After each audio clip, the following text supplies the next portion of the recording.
Welcome to episode number 270 of the Beyond Social Media Show, the podcast for all of you marketing, advertising, public relations, and communications professionals. You can find us by just searching for us, Beyond Social Media Show.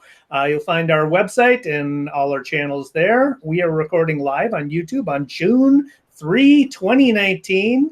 A lot of things to talk about this week, as usual, including runaway trains, IKEA living rooms, CrossFit, Translatotron, McHives,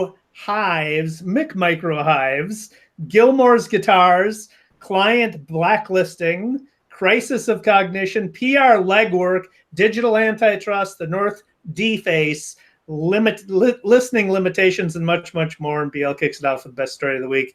BL, what do you got? Well, we got a lot of stuff this week, Dave.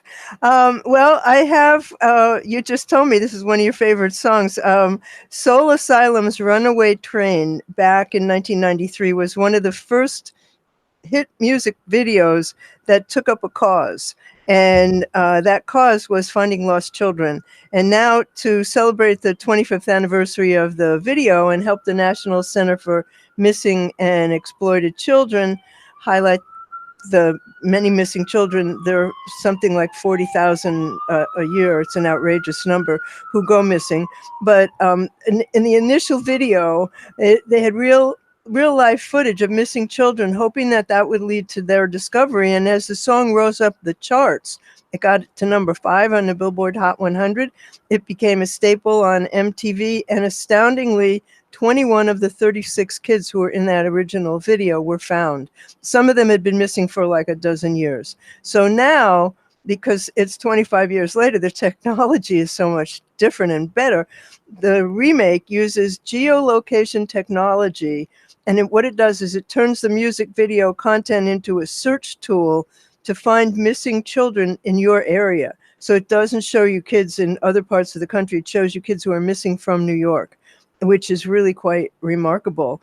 And so it's on the Runaway Train 25 website, this technology changes the video so that they can show you the local kids. And it updates itself with profiles of missing children from the Organization of Missing and Exploited Children's database.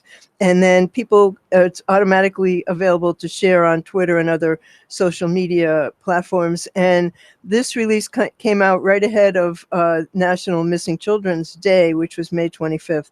So I will include a link to the original video and also to the current one.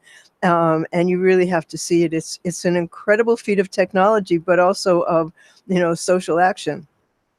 Yeah, it's a very smart update. It's a very clever update. It's a fantastic song. One of my favorites, as I told you, Bill. I'm trying to get you to play it for us. Well, I'll play it after the credits roll, after the podcast, so we can we'll see how it works. I don't know if it'll work too well over YouTube, but we'll try.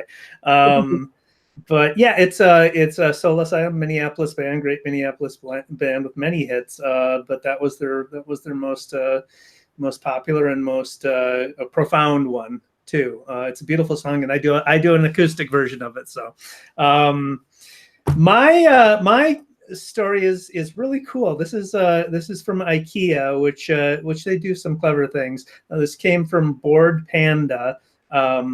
So IKEA had a campaign in the United Arab Emirates, and what they did was they recreated iconic TV living rooms. I love that. Yeah. The campaign is dubbed IKEA Real Life, and it took 2 months to bring together. They used furniture from their vast inventory of items to recreate the sets, the living rooms of The Simpsons, Friends, and Stranger Things. So on their website, they have side-by-side photos, or they have a section of their website that has all the items that you can buy from IKEA for each of these iconic living room sets from television. We'll put up some side-by-side photos to show you the comparisons between the recreations and the actual sets of The Simpsons, Friends, and Stranger Things, so you can see how they did it, and it's very well done. So just another clever example of culture jacking, really. That's wonderful. Every time I go to the theater and see, the sets are always so fabulous, and I always think, like, I'd like to live in that living room. I'd like that furniture. Wow, that looks like a nice house. Well, But this is also a campaign that could, I mean, they can extend this. They could do All in the Family, right? All in the yeah, Family live streamed recently. Other famous living rooms. So you could extend this fairly. that was actually. Did you watch it? It was actually a remarkable feat. Watch it. Well, we'll talk about that another time. But I mean, wow, what an amazing thing! And at 97, Norman Lear has a new project in the works, Awesome. which I think is awesome. So I am, as you know, less than enchanted with Facebook these days, and CrossFit quit their Facebook and Instagram pages with a long list of grievances about censorship and privacy. And this is from a Daily Mail story and also from CrossFit's website. And the explanation was that all activity, this is the brand, all activity on CrossFit Inc.'s Facebook and Instagram account is suspended as of May 24th as CrossFit investigates the circumstances pertaining to deletion of Banting's 7-day meal plan and other well-known complaints about the social media company that may adversely impact the security and privacy of our global community. So basically, in a nutshell, Facebook doesn't comport with my community standards for privacy and decency, and we're out of there. So the CrossFit Games Instagram has 2.4 million followers. CrossFit itself, Instagram, 2.8 million. CrossFit Games Facebook page, 2.7 million followers. And then CrossFit, the company, Facebook has 3.1 million. CrossFit Health, which has 3,300 followers, remains on Facebook, but nobody's posted on it in the past year. So they said the final straw was when Facebook removed their 7-day meal plan that follows a low carbohydrate, high fat approach. And there was no warning, there was no explanation, and they gave their grievances about Facebook. And I have to say, I agree with everyone. Facebook collects and aggregates user information and shares it with state and federal authorities, as well as security organizations from other countries. Facebook's reselling of user data. Facebook collects, aggregates, and sells user information as a matter of business. Its business model allows governments and businesses alike to use its algorithmically conjured advertising categories as sophisticated data mining and so on. And they said, point out that with 2.32 billion monthly users, Facebook's the largest social media on the planet. And it serves as and this is the truth, it serves as a de facto authority over the public square, arbitrating a worldwide exchange of information and overseeing the security of individuals and communities who entrust their ideas, work, and private data to the platform. This mandates a certain responsibility and assurance of good faith, transparency, and due process, and Facebook let them down. So it's just, I think more and more of this is going to happen, frankly. I know you don't agree, but it will happen. Well, I got a Facebook et al. Story that we can hash that out subsequent the subsequent time slot. So yeah, this my next one is a MIT technology review story by Karen Howe about Google Translate. So Google is working on retaining the original speaker's voice when they're doing voice translation for Google Translate. When they're translating from one language to another, they're working on retaining the original voice of the input. So traditional translation systems, what they do is they convert audio into text, translate that text, and then resynthesize the audio, which loses all the characteristics of the original voice in the process. So Google's system, which they dub the Translatotron, has 3 components, and they look at a speaker's audio spectrogram, which is a visual snapshot of the frequencies of the audio. Often it's called a voice print. So the first component uses a neural network trained to map the audio spectrogram in the input language to the audio spectrogram of the output language. The second converts the spectrogram into an audio wave that can be played. And the third component can then layer the original speaker's vocal characteristics back in the final audio. So It's a proof of concept. There are some audio samples you can listen to compare the original to the translation. It's pretty good. It's not identical. You can tell the difference, but you can see where the technology is going. So it's pretty impressive, actually, even though it's not identical. But the biggest innovation, I think, might be is the ability to use the voice print as a security measure. As a password replacement, please, right? So, well, actually, some banks do that now. They use your voice print as a password. That's good. The only thing I have about that is if somebody records your voice, can they bypass it just by playing a recording of your voice? No, I think they compare your calling in voice with the message that you have. With the voice that they have. I mean, it has to compare, so somebody else couldn't really do it. Good. Yeah, but I mean, translation in general has just come so far. Yeah, it's insane. The fact that it could be in your own voice is amazing. I mean, It used to be, no matter what language you put in there, it came out in something awful. So I don't really need to learn another language. Yeah. So does that give me another good thing? It does. Gives you another good thing, Biel. Well, I really love this one. In Sweden, several McDonald's have these really teeny replicas of the McDonald's stores, but they're actually beehives. This is from a story in the Drum, and so they have beehives on some of the McDonald's in Sweden have beehives on their rooftops, but this started out in one franchisee doing it, and now it's growing, and 5 have joined. So the McHive is a functioning beehive, and the bees can enter the hive through the main entrance, and the restaurant has McDrive and seating outdoors. And McHive was designed and built by an award-winning set designer named Nicholas Nilsson. And it was auctioned on May 21st during a charity fundraiser for Ronald McDonald Charities and sold to a franchisee for over $10,000. I think that's just so, because they're helping the bees and they're, they're doing something fun. That's very cool. Very cool. Isn't it? Yes. This is another kind of charitable story.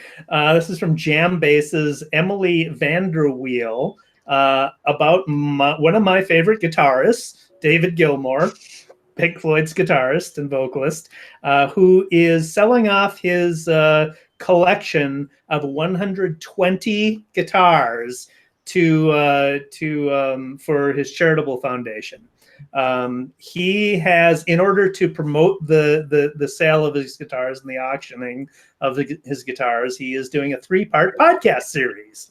And so it's going to be the trio of podcasts began last Friday. They are available on Spotify, Acast, Apple Podcast, and Stitcher. And each episode, this is the clever part, each episode will focus on a specific guitar played by Gilmour on some of Pink Floyd's most popular songs. And anybody who obviously is going to buy one of David Gilmour's guitars, they have to have a passion for guitars. They have to have a lot of money too. But this will be of interest to people who have a passion for guitar, because you get the backstory of his guitars. So the first episode was about his famous black Stratocaster, which he played on Shine On Crazy Diamond. And great story. I listened to it. So it's a great episode. Some very interesting for Pink Floyd's fans, for guitarists, some interesting backstories about that guitar. June 7 episode is about his 12 and 6-string Martin acoustic guitars he used to write and record Wish You Were Here.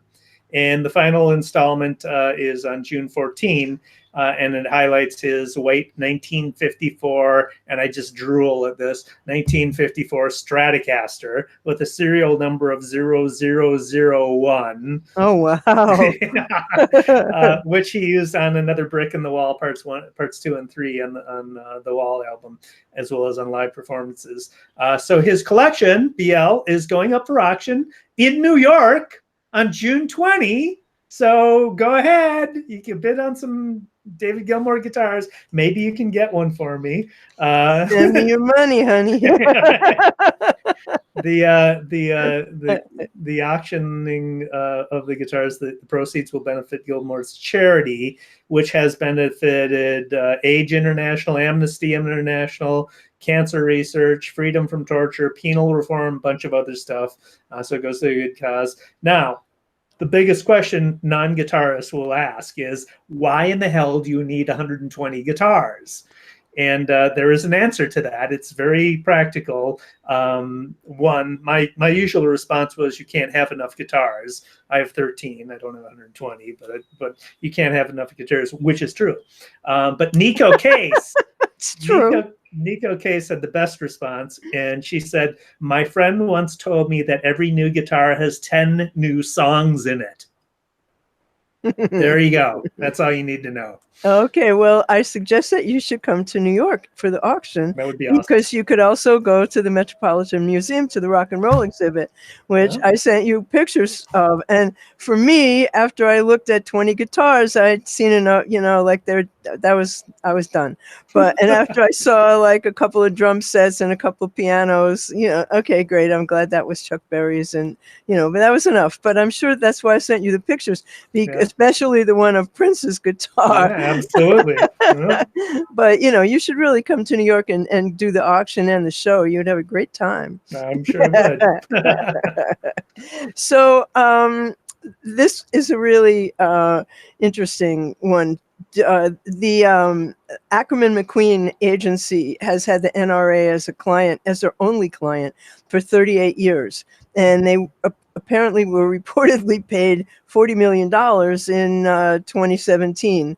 And they have resigned. Well, it depends who you talk to. The NRA says they were fired. They say that they resigned. And now the question is, well, who would want the NRA for a client? So there's an organization, a nonprofit gun control advocacy group, and they want the answer to be no one wants the NRA for a client. And so Guns Down America has an open letter asking the largest ad and PR agencies to blacklist the NRA. And they said in a tweet, NRA and ad consultants Ackerman McQueen have advanced dangerous laws through a cultivated public image for 30 years. With Ackerman McQueen ending its business with NRA, we're asking PR firms to reject NRA's blood money as it seeks new representation. And then there's a petition for everybody to sign.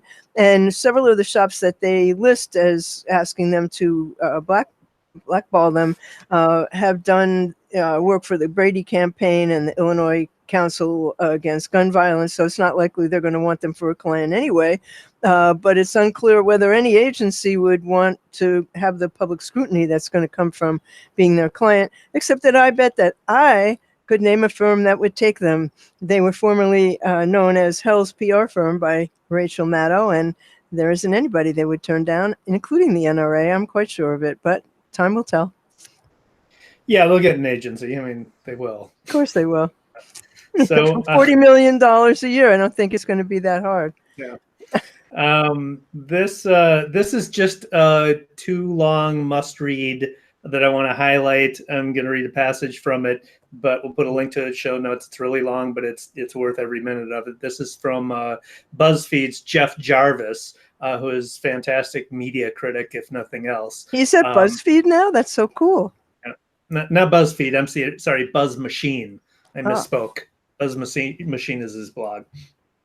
So he has a long piece called "The Crisis of Cognition," and it is questioning the rationale for how journalism is currently conducted, and it's very thought-provoking and well worth a read. And this is just a passage to give you a taste.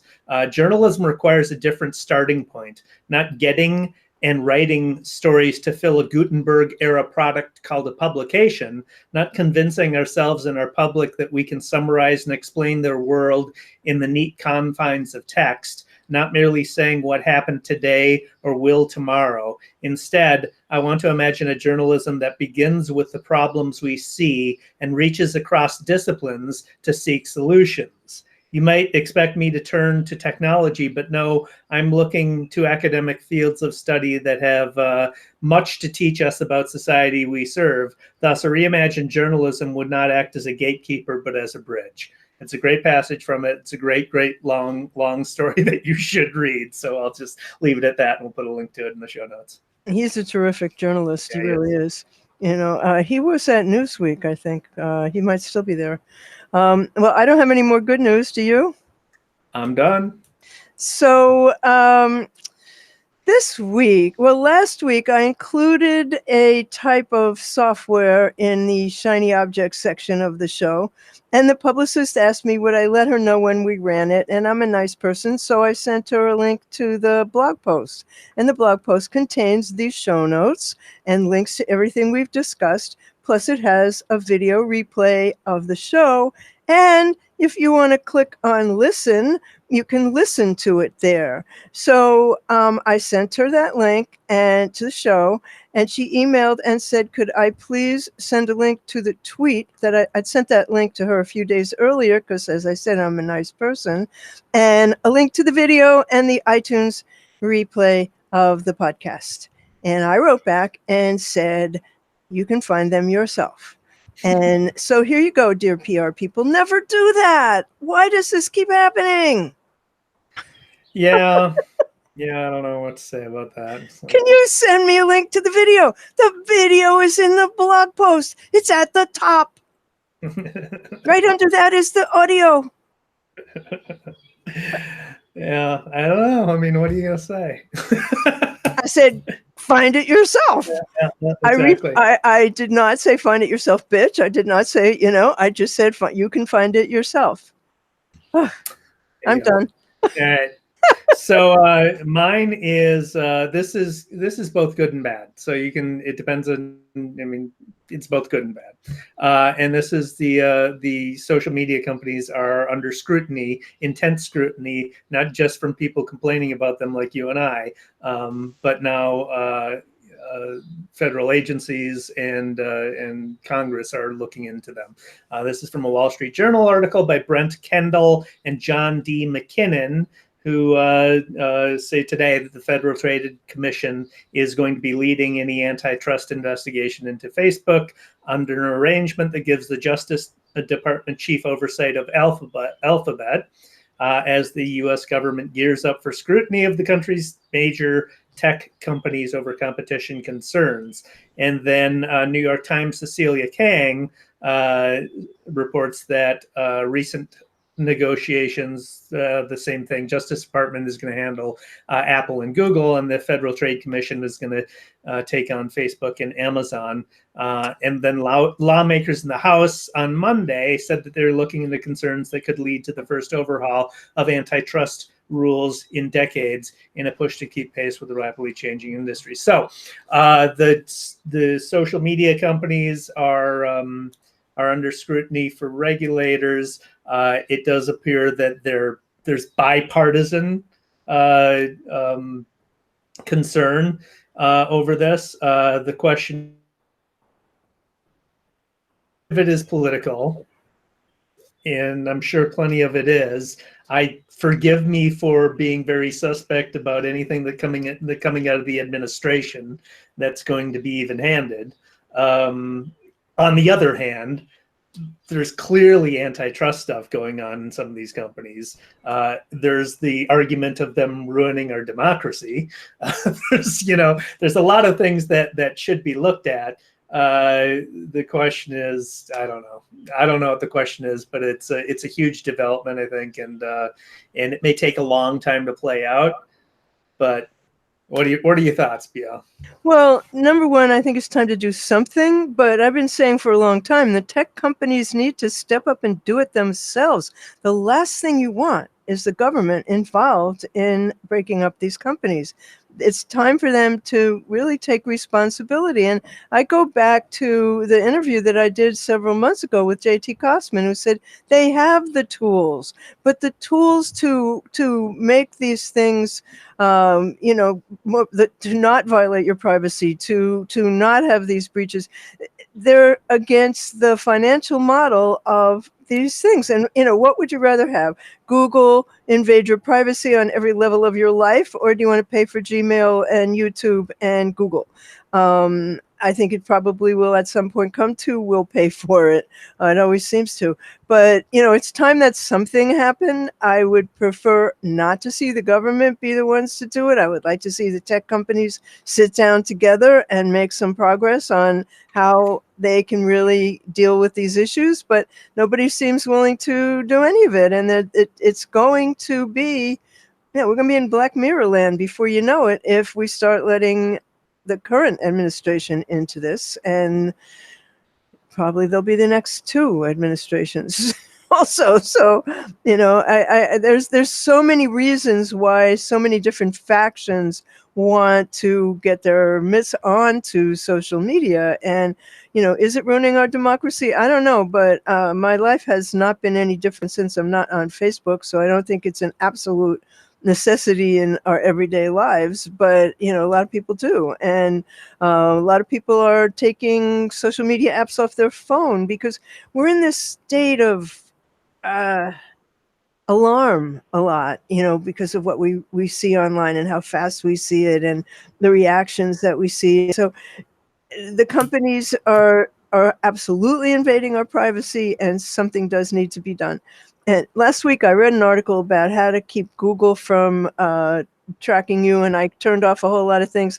Now I can't log into any website that I've ever been to, and I have no history anymore. And they have you coming and going. So something will have to change, but I hope the change is going to come from within. Well, see, that last point of what you said is an interesting angle to this, because there's a way of, look at Facebook and Google have created the most sophisticated advertising ever invented. And you know what? It works. It works insanely well. And there's a way to do it without one, invading your privacy.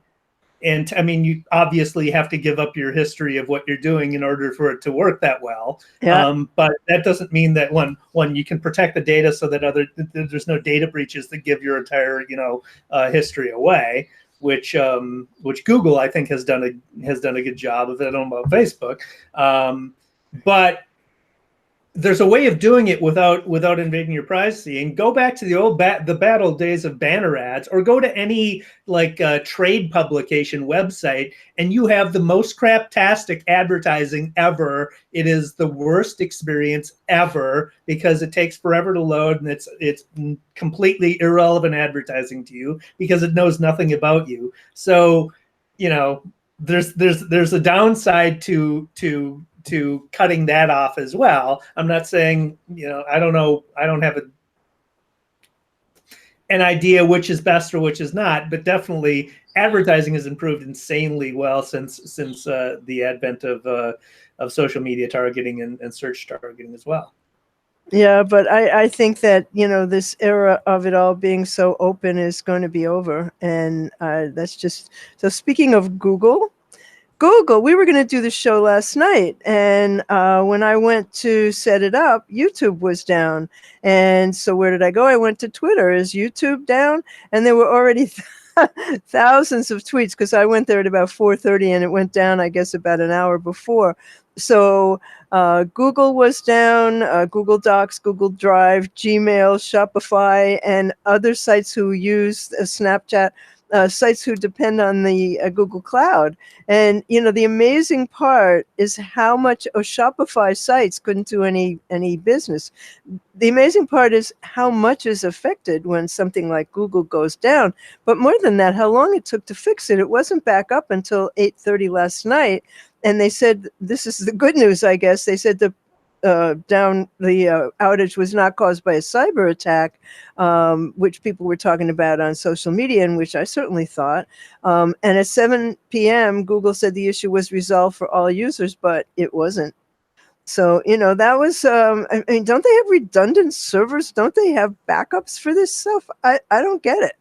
Well, I don't know what happened, because their excuse was congestion issues, and that's awfully vague. So on a Sunday night, I don't know what the hell was so congested. Maybe and if you break one thing, you can break all of Google's servers.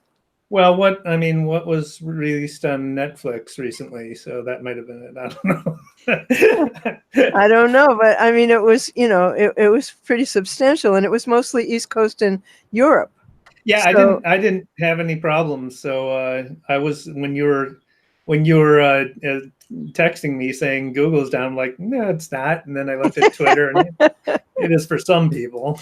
yeah, well, a lot of people, a Yeah, few million. yeah. So anyway, they're back, and apparently YouTube had an outage of about an hour and a half not long ago, but this was a long time. Yeah. So we are doing, as a result, we are doing our podcast Monday. So Yep. there you go. This is fascinating. This is from The Verge's Demi Lee. There's actually a bunch of people reported on it, but the NorthFace, the company NorthFace, has suffered a backlash over a manipulative black hat SEO campaign that they were running. So their advertising company, Leo Burnett TaylorMade, decided to get the North Face's products at the top of Google image searches by replacing Wikipedia photos with their own product placement shots of the North Face products. The company took photos at popular tourist destinations like Guarida State Park in Brazil and Pikachu in Peru, and prominently featured the North Face products in the photos. They swapped out the original Wikipedia photos for their own, and in some cases just photoshopped a North Face product into an existing photo, and then they called it collaboration with Wikipedia. So anybody who has used Wikipedia knows that's a blatant, flagrant violation of Wikipedia's terms of service for paid advocacy. They didn't hide the campaign, though. They made a promotional trailer about it. The fact that they made this promotional trailer while a video bragging about their campaign just demonstrates they had no clue about Wikipedia's culture or the dangers of black hat SEO tactics. So obviously, once the Wikipedia editors found out about it from an article on Ad Age that they clearly shared the video with Ad Age, they're promoting trying to get earned media out of it. The Wikipedia editors immediately removed all the product shots and reported the user accounts for breaching the terms of service. Some of the editors cropped out the logo but left the photo. These are very beautiful photos. So, Fast Company's Jeff Beer reports that Fabrizio Luzzi, before the backlash occurred, Fabrizio Luzzi, who's the North Face's CEO in Brazil, said in a statement, with the, quote, top of images, unquote, project, we achieved our positioning and placed our products in a fully contextualized manner as items that go hand in hand with these destinations, which was a total innovation. Oh my God, how clueless. Yeah, and then search marketing dailies Lori Sullivan reported that a spokesperson for North Face emailed them with a statement. We believe deeply in Wikipedia's mission and integrity and apologize for engaging in activity inconsistent with those principles. Effective immediately, we have ended the campaign. Moving forward, we'll strive to do better and commit to ensuring that our teams and vendors are better trained on Wikipedia site policies. If you didn't know by now that such a campaign would be against Wikipedia's ethos. Or anybody's. I mean, you just can't do that. Let alone its policies. You have no business orchestrating digital marketing campaigns. The Wikipedia Foundation called the stunt an act of defacing property and one that unethically manipulated Wikipedia. A spokesman for Leo Burnett TaylorMade said the agency always looks for creative ways to meet customers wherever they go. But since running this campaign, the team learned the effort worked counter to Wikipedia's community guidelines, understanding the issue, and ended the campaign. Since running the campaign, they've learned about Wikipedia. So wasn't it incumbent upon you as an agency to know those community guidelines before you started the campaign? And In tell your which case, client you you can't wouldn't have do the that. campaign. Yeah. Oh my God. That's the pits, really. More bad news, Dave? Yeah. So this You have more bad news. I do have more bad news. Okay. This is just something I discovered while doing a project. I had a project recently for a client to do some media coverage analysis. And I used the social listening tool to do it.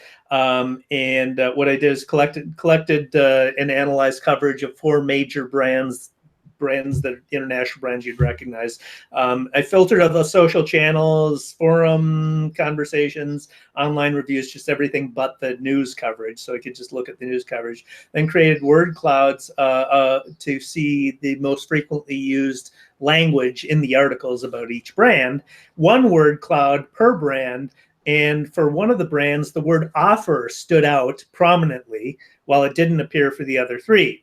So I investigated that, and the language was generated not as a result of organic news, but as a result of traffic generating tactic by a third-party financial website. So the listening tool found was a profile. It found a profile of the brand I was tracking, and said the brand offered this and that. The copy included a call to action to sign up for alerts about the brand. So the profile had been published on dozens of financial related websites. And when I investigated those individual articles, each URL redirected to the same financial news site.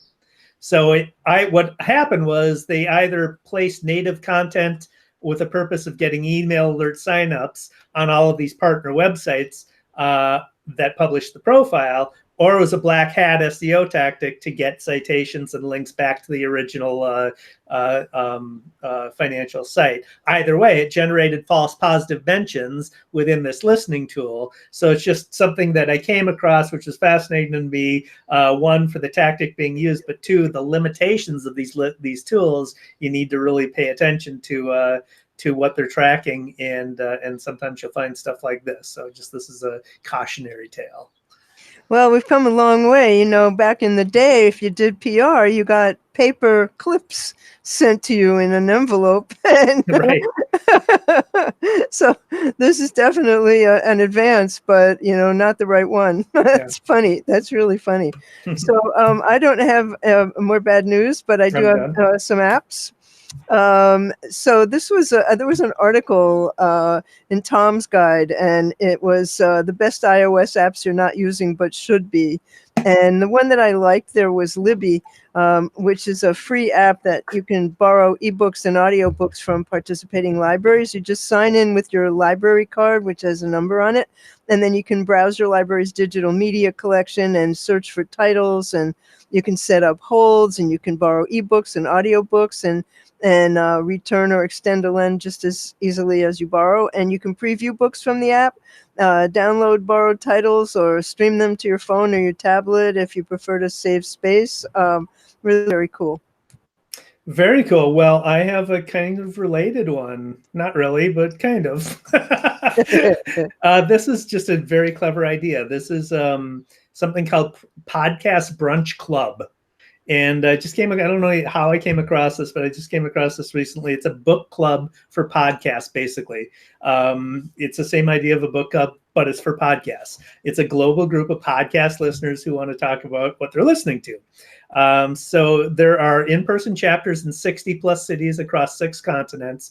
Every month, one of the members chooses a theme and curates a podcast playlist that includes 3 to 5 episodes related to that theme. They have virtual chapters, so you can meet via video conference every month, or you can meet, if you can find a local one, you can meet in person. This month, the topic is understanding China, and the past months have included food trends, evolution of libraries, citizen science, language, community responses to disabilities. Just a very clever idea and an interesting way of both discovering new podcasts and getting up on a particular topic. And socializing. And socializing, definitely. And BL, there's a New York chapter, huh? podcast brunch club. There's also a Minneapolis one. So I'll put links to that in the show notes. Oh, I'm going to look into that. And then I have another one too. This is from Adweek's David Cohn. And Twitter has added GIFs, emojis, polls, threads, and image tagging to TweetDeck. So you can do all that now within TweetDeck. You cannot yet schedule. So it's a new composer that they built, and they've added all this functionality to the new composer. You cannot yet schedule in the new composer, but the implication is that feature is coming soon. So within all we use Hootsuite for scheduling our tweets, and you can't do polls within the native within Hootsuite. So this is just a very useful thing, especially when they have the ability to schedule. It'll be very useful. So another reason to use TweetDeck. I like that. So that brings us, I have a political one. All right, go for it. This is just a wonderful video. Jamie Harrison is running against Lindsey Graham for his seat. And he's somebody I'd never heard of, but his announcement video is absolutely brilliant because in it he turns Lindsey Graham into basically a cartoon joke by showing how he talked in the past about Donald Trump as a lunatic and Donald Trump is a misogynist, and he calls him all the names of things that he is. And then in the next part of it, he's saying, "Oh, I just think he's great, and I've never seen a better leader." And and so what Harrison says, he talks about how he grew up in the town, and he watched his parents lose their house, and he promised them that someday he was going to buy him another house, and he did come back and he did do that. And how Lindsey Graham will do anything to keep his job, and that he'll do anything to keep his word, Jamie Harrison. And just a brilliant use of video, and a message that made me wish I could vote for him too. And anytime you see anything that is basically positive, even though this is really taking on a bad guy and doing it in a way that has some humor to it. Anytime you see anything that is this straightforward in politics, I think you got to pay attention. And this is just a wonderful video.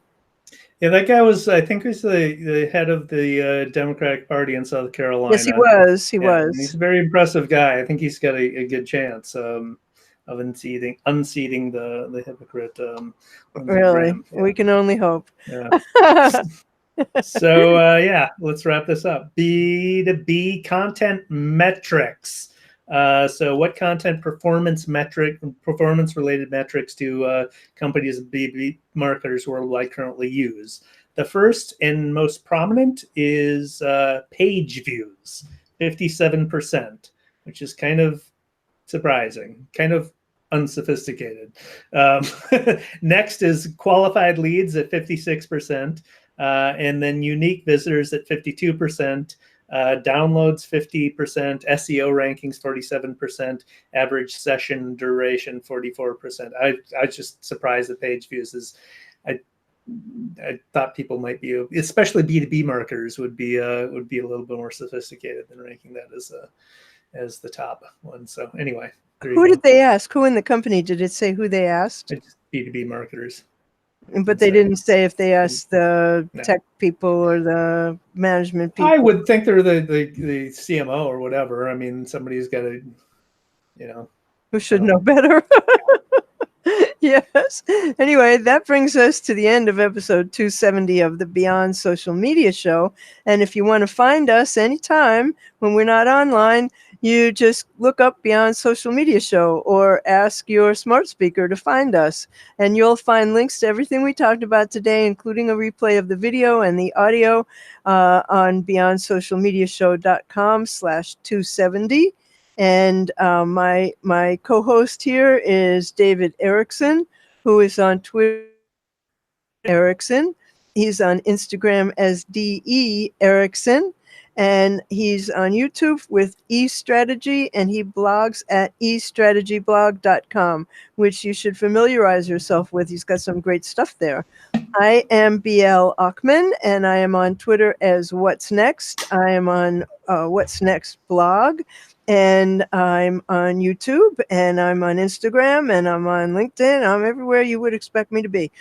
And the show is at BeyondSocialMediaShow.com, and we are on Twitter as at BS Media Show, and we'll be back soon.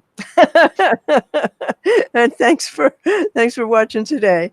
Thanks for watching.